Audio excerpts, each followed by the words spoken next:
Орой минь төрхөө үзэгчдээ дүрслэг хурлын гоорчлтын сэтгүүлийн энэ удаагийн дугаар эхэлж байна. Бид энэ удаагийнхаа дугаараар та бүхэндээ керамик урлаг гэж юу болох, за бидний эргэн тойронд байгаа керамик бүтээлүүдийг хэрхэн яаж бүтээдэг талаар хүрэх болно. За мөн манай нэвтрүүлгийн бүтээлч болонгаар маань керамикч Даваа нэм, за мөн зураач Амгаланбаатар нар өргөдөн оролцсон байгаа. Ингээд энэ нэвтрүүлэгтээ анхаарлаа хандуулно.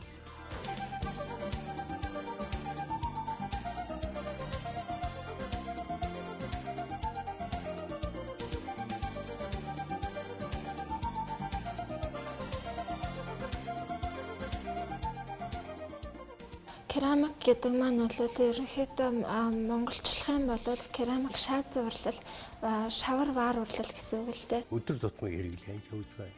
Гоо сайхны хэрэглэн явж л байна. Интерьер экстерьер уран барилгад нь явж л байна. Техник дотор нь явж байна. Сүүлийн үед сансрын хөлөгтөч хэрэгжилж л байна. Дэлхийн нийтийн хэллэг нь ерөөсөө керамик гэдгээрээ явдаг. Жишээлх юм бол ерөөсөө бид нар машин гэж хэрэглэдэгтэй адилхан. Тэгэхээр зэрэг керамик урлагийн цар хүрээ бол өдрөөс өдөрт их хөгжиж байна. Яг керамик арт, керамик урлаг гэдэг ихээр бол дангаараа керамикийн урлаг гэж авдаг. Керамик гэдэг нь эртний грек гаралтай өгөөд утгачлах юм бол хүрдний урлаг гэсэн үг юм. Жижиг баримл, тоглоом, бэлэг турсгалын зүйлсээс элд, ваар, сав, уран барилгын чимэглэл, барилгын хан тусгуур зэрэг хэрэглээний болоод чимэглэлийн урлаг болох керамикийн урлагийн үүх хүн төрлөختний үүсэн бий болсон цагаас бичигдэж эхэлсэн гэдгээ.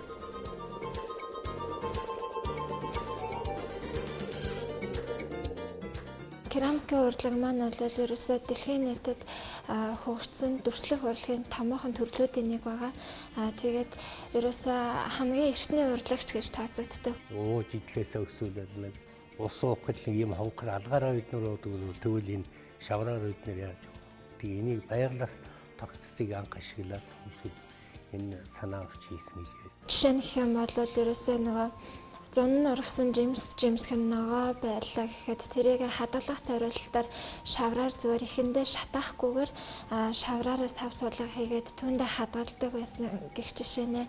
Эсвэл байр оромж гэхэд агуу нөхөлж байхаас гадна шавраар өөрсдийн гэсэн оромж барихаас эхсүүлээд ерөөсөө керамикийн энэ урлаг ихэлсэн төвхтэй. Ийхүү байгалийн энгийн материал бүтээгдэхүүн. Харин бүтээгдэхүүнээс урлаг болох замналаа эхэлсэн.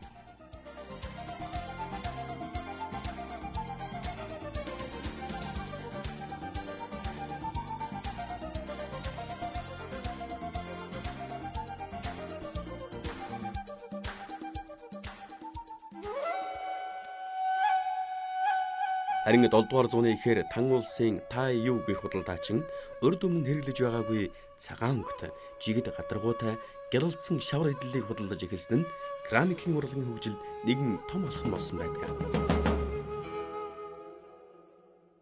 Ер нь керамикийн урлаг бол ганц урлаг биш. Энэ маань анхандаа хэрэглээний зорилттой байсан бол явандаа хөгжиж энэ технологи нь өндөржих, технологийн түвшин нэмэгдэх тусам энэ маань урлаг дээрэс нь техникт хэрэгжилж одоо үед бол өнөөдөр мөн технологи маш өндөр түвшинд хүрсэн байна.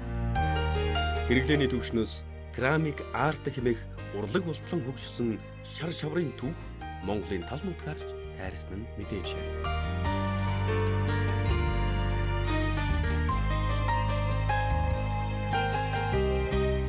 Монголын урчуудын эвлэл урчуудын ороо бол 55 оноос эхлээд анхны одоо салбарыг бий болгож Төв аймгийн урчуудын салбарыг түшиглүүл Хятад улсаас томог төхөөрөмж олж ирв.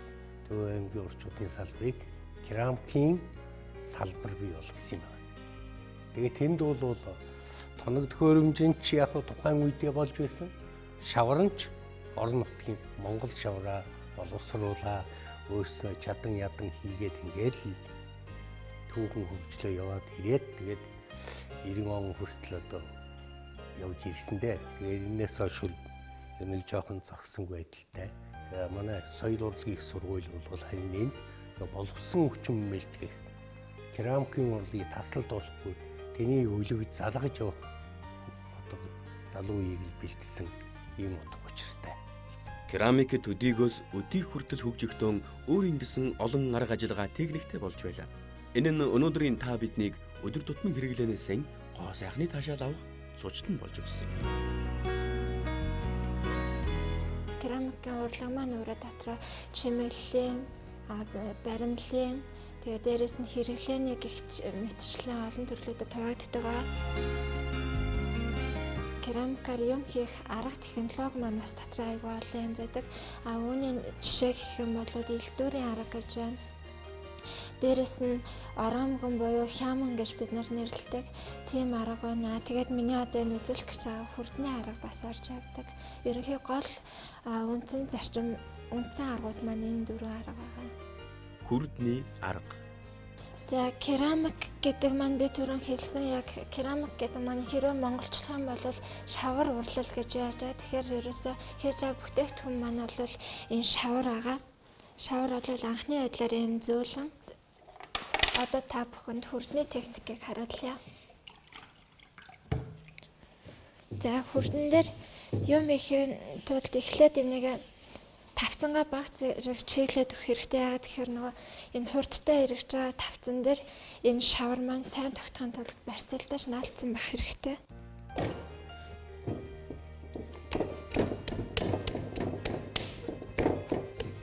Гар гудлаж байхын тулд гарыг байнга услах хэрэгтэй.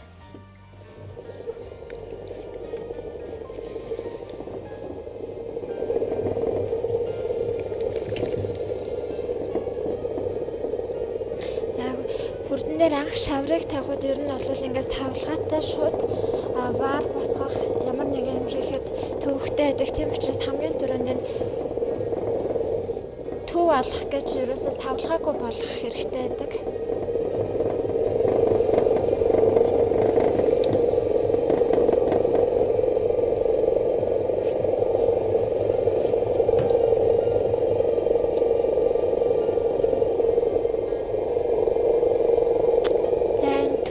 Гэдэг маань нөгөө шавар ямар ч савлгаагүй тэгээд нүхлээд баар саваа хийхэд бэлэн боллоо гэсэн үг.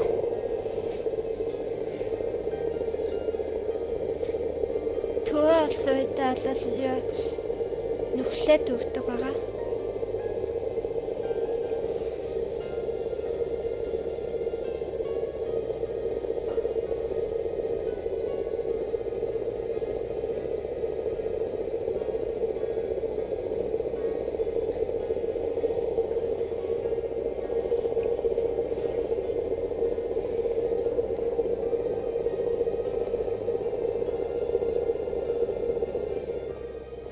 За хүрдэн дээр ерөөсөө ямар ч юм хийлээ гэсэн аягч бай, ваарч бай, ямар нэгэн сав байлаа гэхэд хамгийн эхлээд энэ цилиндрийг босгож өгдөг.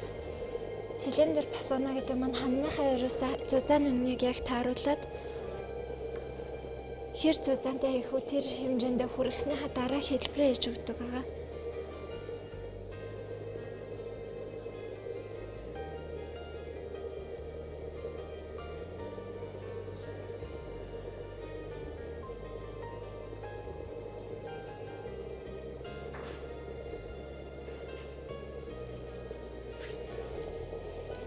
За хүрдэн дээр юм хийж хахад бас олон төрлийн багажнууд хэрэглэгддэг. Эдгээр нэг нь бол энэ зүү, энэ зүүгээр амсар хэрэг мөрөх, далих, эсвэл дээшээ доошоо болох үед бол энэгээр тэгшэлж тайрж болно.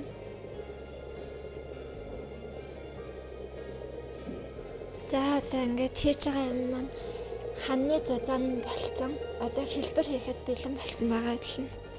За бөмбөлгөх бол татвар талаас нь багаар аажмаар цөдөлгээд амсрыг нь хумих бол эхлээд дотор нь байгаа усыг сайн порлоноор шингээгээд авчина.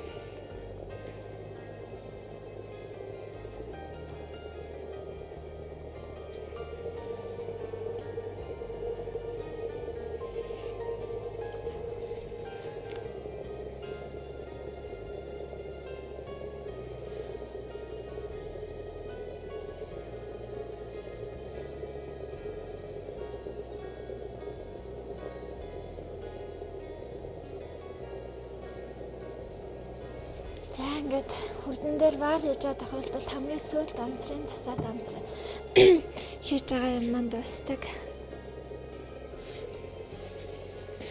Яроолыг болвол хийсэн маань нэлээ эврээд ирсний дараа доош нь харуулж тавьжаад бас тусгай багчаар засдаг. Түрүүний миний хэлсэнчлээ ерөөсө хүрдэн дээр вар хийж байгаа тохиолдолд хамгийн эхлээд төв олох, тэгээ хоёрт нь цилиндр босгох энэ хоёр үйл явц ерөөсө байнга давтагддаг. Тэгээд тэрний дараа бол ерөөсө өөрийнхөө хүссэн хэлбэрийг гаргаж болдог хүрдэн дээр. Тэг шинтэй тэгээд зөв хэлбэртэй юм босгол гэх юм бол хүрдэн дээр суух. Илүү цэвэрхэн жиг толно. Тэгээ би одоо та нарт варны бүтцийг харуулъя.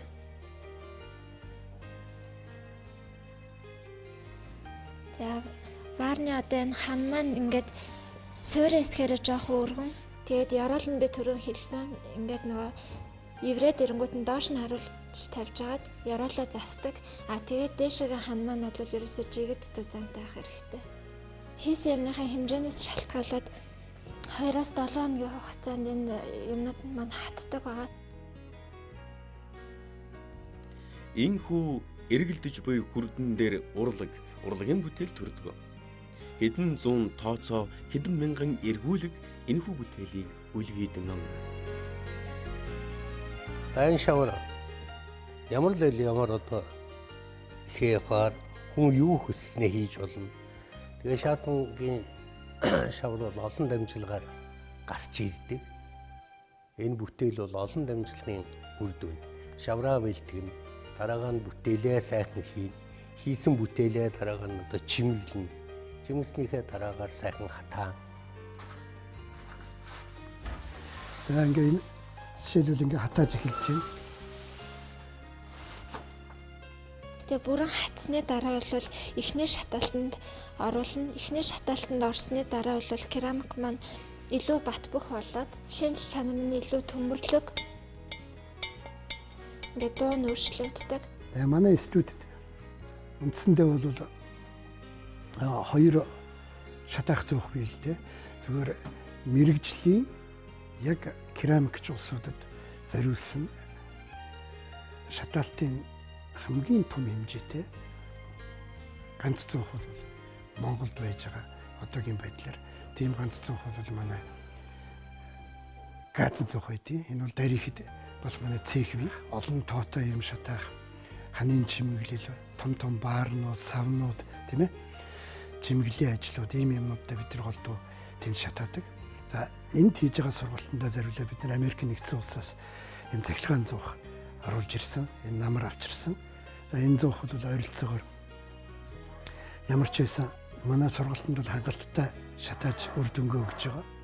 Дараагаар нь энийг пааланд нь манайд бол одоо пааланд жишээ нь 9 иш дээрээ одоо өнгөн одоо сайхан паалангууд байж байна. Канистртэй паалангууд бол Солонгос улсаас орж ирсэн хэрэглээний паалангууд.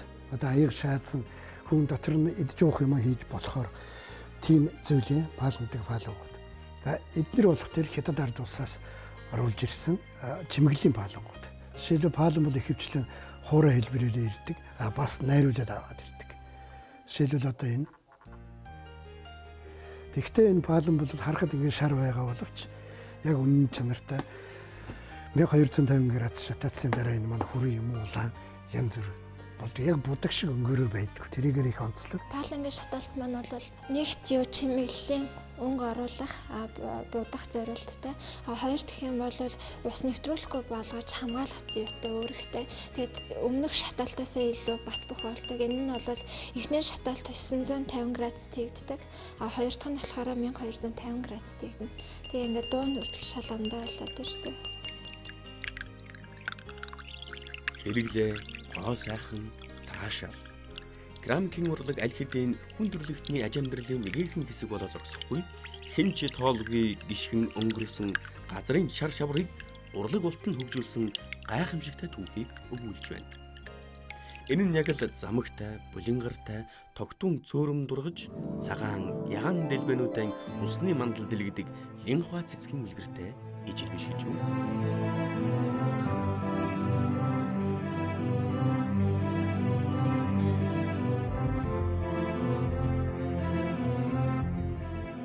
Манай керамик артистууд бол мэрэгжлийн урлан сургалт гэдгээр их онцлог. Энэ бол Монголд хамгийн анхных гэж бид нэр үзэж байгаа. Манай техник тоног төхөөрөмжүүд хэрэгжилж байгаа материалууд бүгд мэрэгжлийн төвшин. Монголын дүрслэг урлаг дотор ингээд уран зураг нэг хэсэг явлаа, уран баримл явлаа, ардын урлаг нэгэ хөгжөөд явлаа. Одоо нөгөө жинхэнэ нөгөө дизайн гэдэг нөгөө үг өгүүлбэрийг холбосон том урлаг бол яах хэрэггүй одоо керамик урлаг. Зөвхөн суралцагч нарт хичээл заагаа зогсохгүй мэрэгжлийн уран бүтээлчтэйгээ хамтарч энэ студи амьд амьсгаатай байнга хөдөлгөөнтэй уран бүтээлийн нэг тийм урлан гэдэг утгаар нь байлгах бидний гол зорилго харж тийм л да.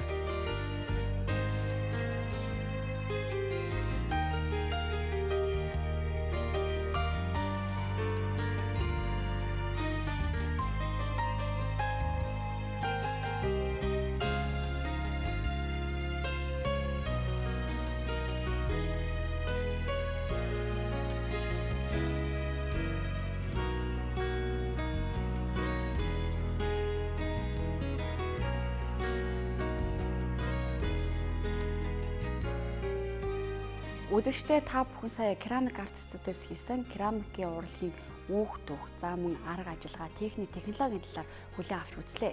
Харин одоо үргэлжлүүлээ та бүхэн керамикаар хийсэн ханын чимэглэл болоод түүний бүтээгчд болох керамикч Давааны болон зураач Амгаланбаатар нартай уулзнаа.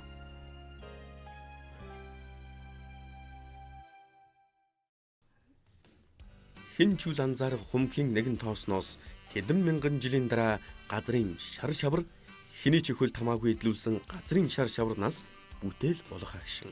Түмэн жилийн түүхийг ийхүү өгүүлж чадах материалаар төрсөн бүтээл энэ. Энэ үл цэвэр шаазан гэдэг асар өндөр тийм технологитой материалаар хийж байна. Керамикаар ер нь одоо бол мэрэгжлийн төвшөнд юм хийж болно гэдгийг л амин дэвтэр харуулах гэж зорьсон. Нэг баримлаар юм бол рельеф тэгээд одоо горельеф гэж ярихаар тийм бүтээл болсон. Баарсав хийдэгтэй адилгүй энэ бол их олон юм зэрэг тооцоолж их олон юмыг өрчилж бодож ингэж хийхгүй болдгүй ажил гэж ингэж бодогдсон да. Тэдний бүтээсэн энэхүү керамик бүтээл нь үндэсний соёл амралтын хүрээлэнгийн хиймэл нуурын голд байх цайз рестораны ханыг чимж байна. Учир нь энэ бүтээл өөрөө энэ цайз рестораныг дүрсэлсэн байх юм. Их цагаараа гаргахтаа бол нэлээд хөгжилтэй хүүхд залуучуудын парк учраас бас тэр юуг нь уур амьсгалын хөгжилтэй сайхан тийм уур амьсгал оруулахын тулд бид нэлээд бодож байгаад тэгээ жоохон баг зэрэг уран сайхны хэтрүүлэгтэй ийм зохиомж хийсэн л дээ. Энэ дотор одоо тоглож байгаа, нуугдж байгаа хүүхдүүд нисэж байгаа шоу тэгээд одоо цамх хийч нурдуур одоо үндсэндээ одоо нуур байгаа. Тэгээ нууранд нь хүртэл загас үсэрж байгаа. Дээгүүр нь өвс ногоон дээгүүр нь ирвэхэ нисэж байгаа гэх мэтэр ингээд жоохон хөгжилтэй.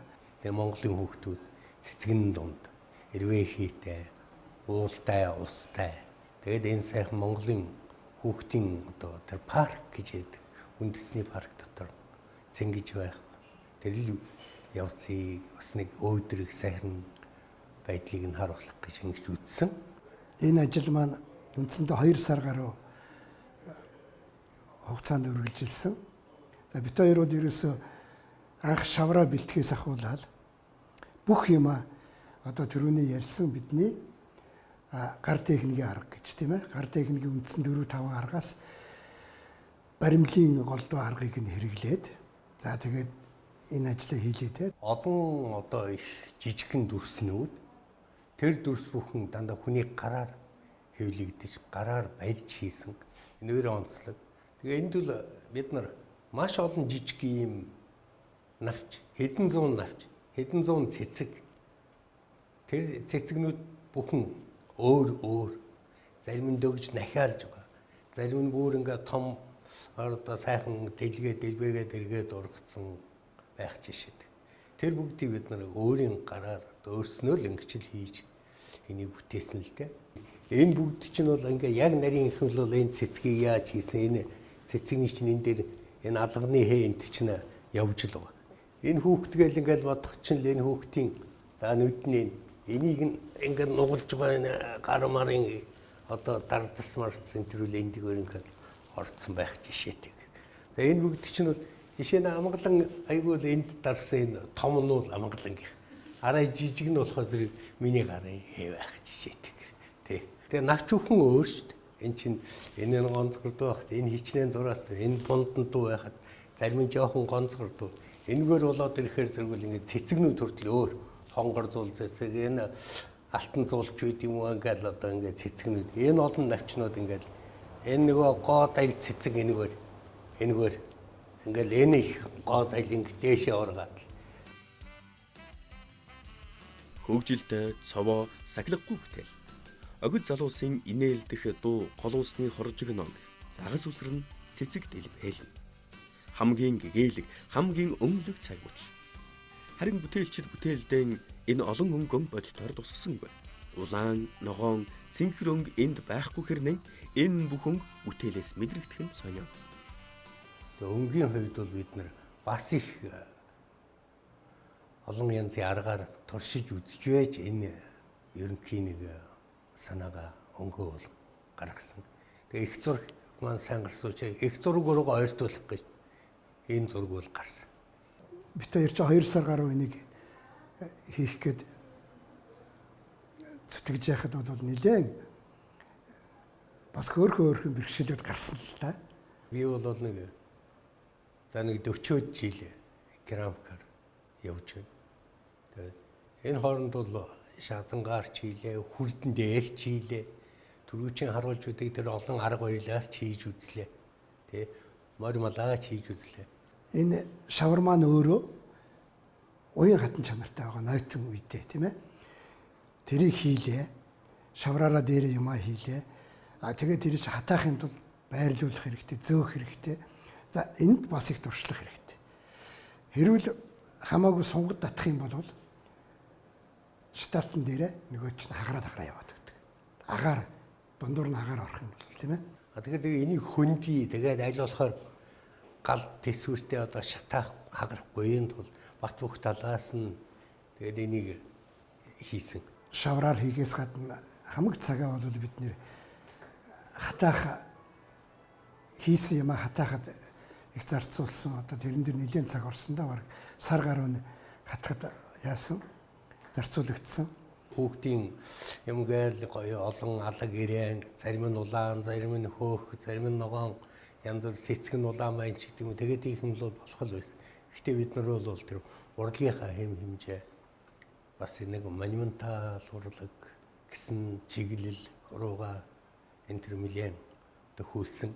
Тэгээд чимгэлийн юм болохоор зэрэг бас сайхан хүнэлтэл таашаагдсан тийм сайхан сэтгэлээр хийсэндээ хатахтаа яаж хатахыг бид нар мэдэхгүй. Тийм ээ? Дараад нь шатаад 950 градус техник шатаалт 90 гутал бит хоёр юмнуудаа эвлүүлж тавьж үтсэн. Тэгэхэд бол үндсэндээ нийлж байгаа. Паалын хийчихэд хоёр дахь шатаагаад эвлүүлэх тэр зарим юм эвлэхээ байчиж байгаа. Яагаад гэвэл тэр зуухны бид рүү ярьсан газын зуух гэж тийм ээ. Тэр бол ингээ улаан гал олгойдож байгаа. Энэ цахилгаан зуухтай адилгүй. Тэгвэл тэр галд хаана ямар дүрсэн илүү ойрхон байсан. Ямар дүрсэн тэр дээр байсан, ямар нь доор байсан. Галын урсгал ингээ явж байгаа тэр зуухан дотор тийм ээ. Тэр урсгалын хаагуур нь таарч хаана байрласнаа шалтгаалаад тэр шатлалт нь жоох өөр болчдөг. Тийм учраас зарим деталийнх нь ингээд үзүүр нь ингээ жоохон тэнийг дээшээ тэнийг юм уу доошоо хотоох юм уу иймэрхүүнд гарна. Энэ хөдөлгөөн нэг тэрнийгээ дуудаж байгаа энийгээ дуудаж байгаа эннээсээ нуугдж байгаа ч гэдэг юм уу. Бас нэг тим интер юм аа бодоод энэ эмэгтэй хөөхт энд нь охины дээр баахан сарнай байвал гоё сарнай шиг одоо цэцэг нас ч гэдэг юм уу ингээд ийм юмнуудыг бүгд тийм тооцоолж бас тухайн үед бол урамтай нэг тийм сэтгэлээсээ хийсэн л дээ. Дүрсээр нь хэсгэлж жижиглээд жижиглэхдээ учиртай жижиглэн. Болж игэл дүрсээ нэг олон хуваахгүй бодох хэрэгтэй. Тийм ээ? Харагдахыг нь бодох хэрэгтэй. Хамгийн гол нь дараад нь угсархаа бодох хэрэгтэй. Бүр анханаас нь тооцоолж шавраар хийхдээ л тэр тооцоогоо гаргаж хийдэг. Энэ бүтээл маш олон жижиг хэсгүүдтэй. Цэцэг нь авч гол горих хүүхэд залуус гэв. Жижиг хэсэг бүр нь өөр өөрийн гэсэн амьдралтай. Амьдрал бас хөдөлгөөн өрнө. Харин ийхүү шар шавар нь хүн, хүүхэд, цэцэг болох амьлах, амьдрах, амьсгалах боломжийг бүтээлч нь олгож өгдөг юм аа.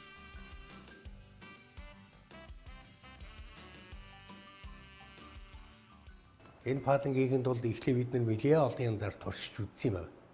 Тэгээд яг энэ болно гэж. Дэлхийн нийтээр ерөөсө керамикчид бол паланг дандаа дуршлагын ажил гэж тооцд юм байл л дээ. Хэдийгээр энэ палан ийм өнгөтэй гэж мэдчихвч бидний энэ уран сайхны ажил учраас 3-4 өнгөийг те холиод 7-8 өнгө болгож гаргаж байгаа шүү дээ. Нюансаараа бол. Тэгээд эхлээд тавьсан өнгө, дараад нь дээр нь давхрал тавьсан өнгө, тэгээд давхарлсан өнгө, холсон өнгө. Ингээд энэ бүгд чинь нийлээд ийм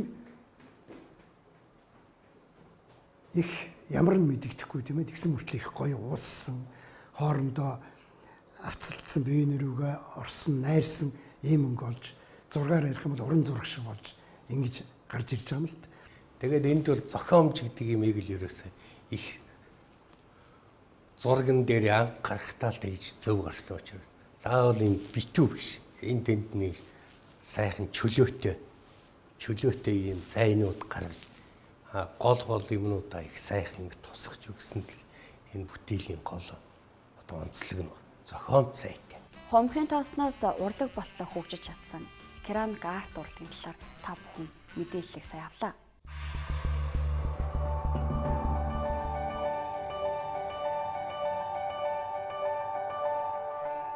Үзэгчдээ энэ удаагийнхаа дүрслэг хүрэлгийн гоо орчлтын сэтгүүлийн дугаараар та бүхэндээ он дамжуулан уран бүтээлээ тойруулсан 4 залуу уран бүтээлчийн Монгол нэртэй үзэсгэлэнгээр аялуулах гэж байна.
ингээд дараагийн дугаараар иргэн уулзтлаа. Баяртай үзэгчдээ.